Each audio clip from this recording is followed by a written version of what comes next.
उनकी ख्याति अपने देश के साथ साथ अमेरिका में भी उनकी ख्याति बढ़ती जा रही थी और ये सभी उनके ओजस्वी भाषण के कारण थी। उनकी भाषण में इतनी तेज थी कि लोग बार बार उनको सुनने का प्रयास करते थे, कोशिश करते थे और उनके बातों में वो दमखम थी कि लोग अपने आप उनकी ओर खींचे आते थे। और सभी लोग अमेरिका में सभी लोग उन्हें अपने अपने नगर में आने का आमंत्रण दे देते थे कि आप मेरे यहाँ आए और अपने वक्तव्य द्वारा हम लोगों को आप अच्छी अच्छी बातें बताएं। तो आगे हम लोग पाठ आज शुरू करेंगे, page number 73। Swami ji America में करीब 3 साल रहे और वेदांत पर प्रचार करते रहे। इसके बाद उन्होंने इंग्लैंड की यात्रा की।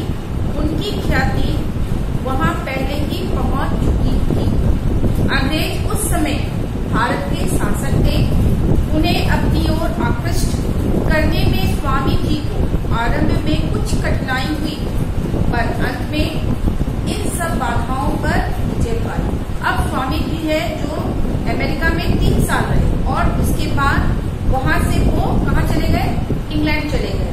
और उनके जाने से पहले, जब वो इंग्लैंड जाने से पहले उनकी ख्याति, उनकी उपलब्धियां पहले ही इंग्लैंड पहुंच गई और उस समय इंग्लैंड जो था, अंग्रेज जो था, वो भारत पे शासन कर रहा था। मतलब हमारा देश उस समय क्या था?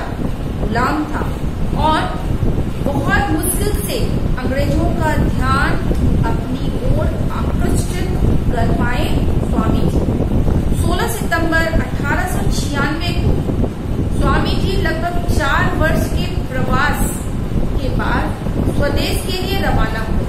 भारत के छोटे बड़े सब मनुष्य उसके यश को सुन सुनकर उनके दर्शन के लिए उत्कंठित हो रहे थे। उनके दर्शन के लिए लाखों की भीड़ जमा हो जाती थी और लोग उनकी एक झलक पाने के लिए मंजिलें तय करके आते थे।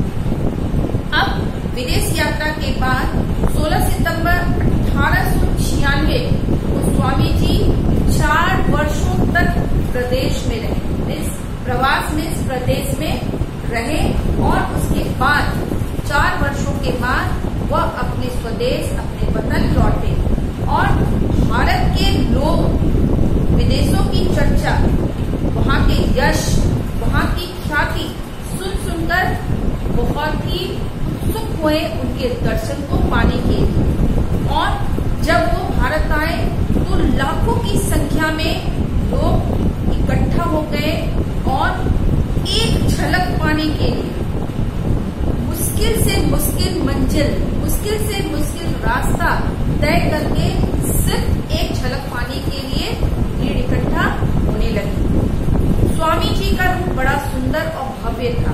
उनका शरीर सबल और सुदृढ़ था। दृष्टि में बिजली का सा असर था और मुखमंडल पर आत्म तेज का आलोक। कठोर बात शायद उसकी जुबान पर कभी नहीं निकलती। विश्व विख्यात और विश्व बंद होते हुए भी उसका स्वभाव अति सरल और व्यवहार अति विनम्र था।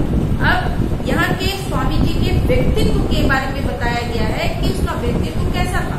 तो उनका रूप बहुत ही सुंदर थे और भव्य था।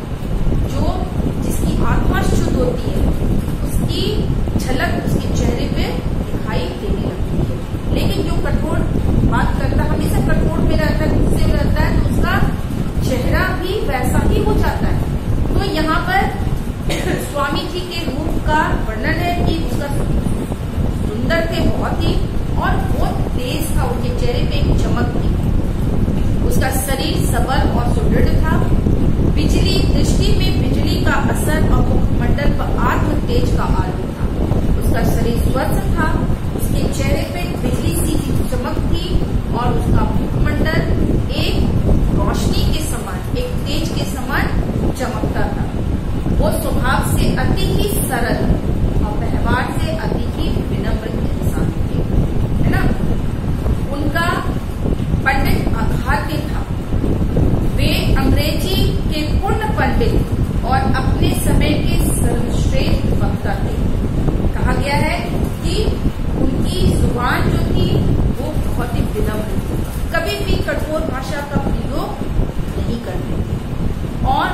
वे अंग्रेजी में पूर्ण पंडित और एक सर्वश्रेष्ठ वक्ता भी थे। सर्वश्रेष्ठ वक्ता जो अपने वक्तव्य द्वारा लोगों को अपनी ओर आकर्षित कर सकते थे, वो क्वालिटी स्वामी जी के अंदर मौजूद थी।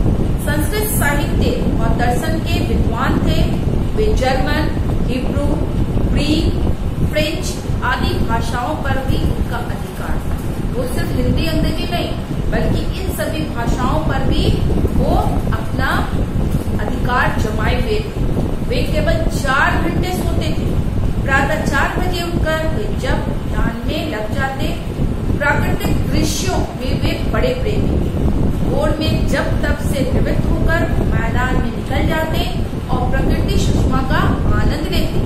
उनकी वाणी में ऐसा प्रभाव था कि उनके भाषण श्रोताओं के हृदय पर पत्थर की लकीर बन जाते।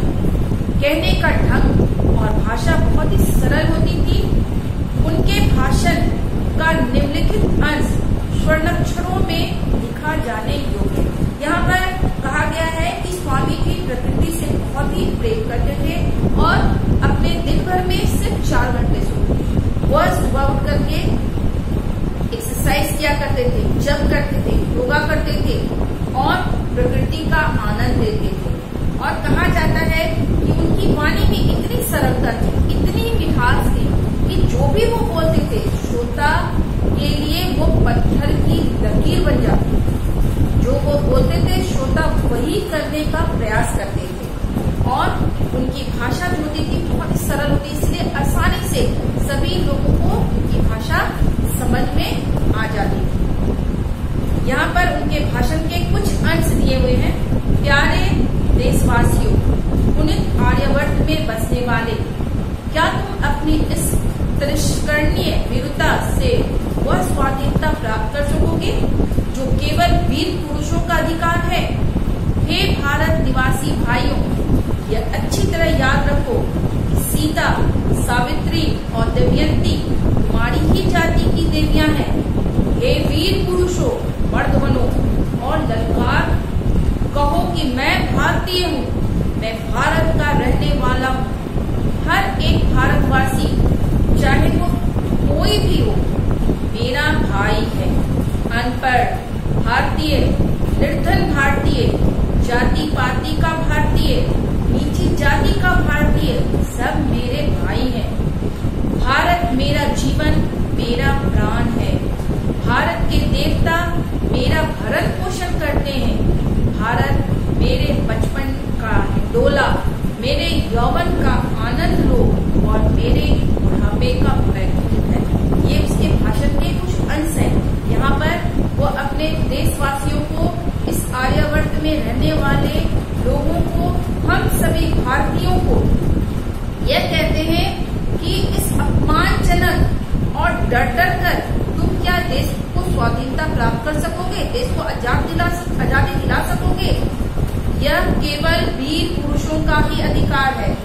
कहता है कि हे भारतवासी, याद रखो यह धरती उसी सीता की है, उसी सावित्री की है सावित्री ने यमराज से युद्ध कर लिया था अपने पति के प्राण के लिए, और वही दमयंती जाति की देवियां हैं।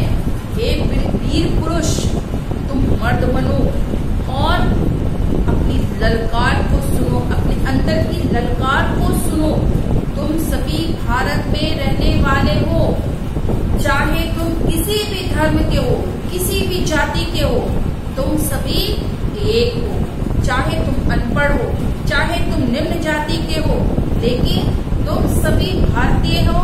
तुम सभी एक दूसरे से के भाई बहन हो। भारत ही मेरा जीवन है और मेरा प्राण है। मेरी रूह जो है, मेरी आत्मा मेरी भारत में निवास करती है और यहाँ के देवता जो है वो मेरा भरण पोषण करते हैं। बचपन, भारत मेरे बचपन का हिंडोला को देखो, मेले में जाते हैं तो ये हिंडोला घूमता है, तो लेखक यहाँ कहता है कि मेरे बचपन का हिंडोला, कोई भी ऐसा बच्चा नहीं हो जो हिंडोले पे नहीं बैठा होगा, और मेरे यौवन का आनंद लोक है और मेरे बुढ़ापे का बैकुंठ। बैकुंठ का मतलब स्वर्ग है। कलकत्ते में स्वामी जी का स्वास्थ्य बिगड़ गया और जलवायु परिवर्तन के लिए उन्हें दार्जिलिंग जाना पड़ा। उन्होंने वहां पर 2 मठ स्थापित किए। इसके कुछ दिन बाद उन्होंने रामकृष्ण मिशन की स्थापना की। इस स्थापना संस्था के उद्देश्य लोक सेवा करते हुए वेदांत का प्रसार करना था। इसकी शाखाएं भारत के हर भाग में तथा विदेशों में भी विद्यमान है और वे जनता का बहुत उपकार कर रही है। जब स्वामी जी बहुत परिश्रम करने के कारण उनकी तबीयत बिगड़ गई और वो दार्जिलिंग चले गए और वहां पर उन्होंने 2 मठ का स्थापित किया और उनका मेन था कि वेदांत की शिक्षा लोगों तक पहुंचाए और उन्होंने ही रामकृष्ण मिशन की भी स्थापना की। अधिक श्रम के कारण स्वामी जी का स्वास्थ्य बहुत गिर गया।